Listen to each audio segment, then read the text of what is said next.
Bon, aujourd'hui, je vous présente mon application qui permet de gérer un pare-feu, notamment avec IPTable.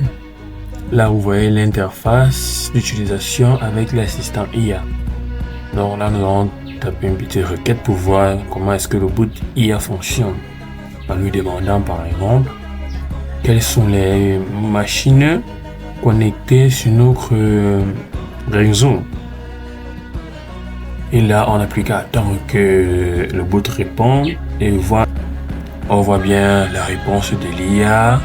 On voit bien que nous sommes sur un réseau de 10.0/24 et notre passerelle est 10.1 et la machine actuelle qui est sur notre réseau est de 10.10. Lorsque nous partons sur la machine qui est sur notre réseau comme prévu, il s'agit là de la machine Windows qui a l'adresse, attendez on tape pour voir, qui a l'adresse suivante donc 192.68.10.10.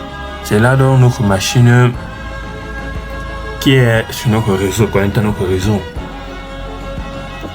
Puis nous revenons sur notre pare-feu, notre interface web en lui demandant par exemple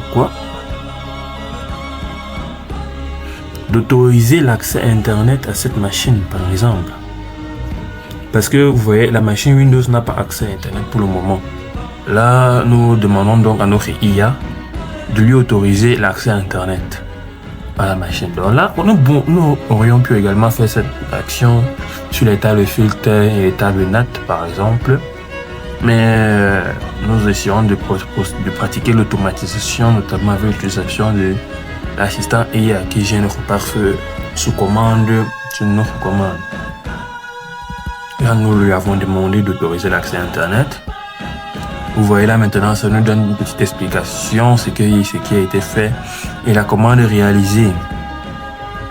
Donc ça écrit une règle NAT pour autoriser l'accès à Internet. Lorsque nous partons sur la table NAT, nous allons remarquer qu'il y a une création d'une nouvelle règle NAT. Vous voyez là que règle totale 1, masquerade, table filter, aucune règle pour la table filter pour le moment. Sur la table NAT, nous avons dans le dashboard, on nous présente une seule règle. Sur notre table Windows, sur notre interface Windows maintenant, nous allons voir que maintenant cette machine-là a accès à Internet.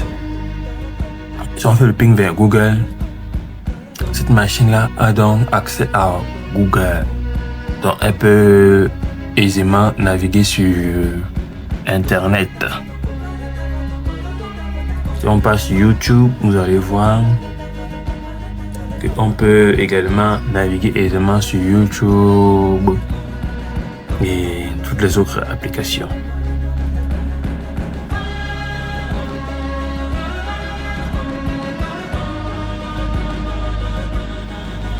Alors, si un jour on ne veut plus que cet utilisateur-là ait accès à Internet, il nous suffit de revenir sur la table NAT et de supprimer la règle qui lui autorise. Donc là, on a dans la mode dans laquelle nous demandons de supprimer. Et nous allons supprimer la règle. Là, vous voyez qu'il n'y a plus aucune règle. Donc, nous partons donc sur la machine Windows et essayons de nouveau ping vers Google. Et nous allons remarquer que là, la connexion vers Google ne sera plus possible. Tout simplement parce que sur notre pare-feu, il n'y a rien qui l'autorise.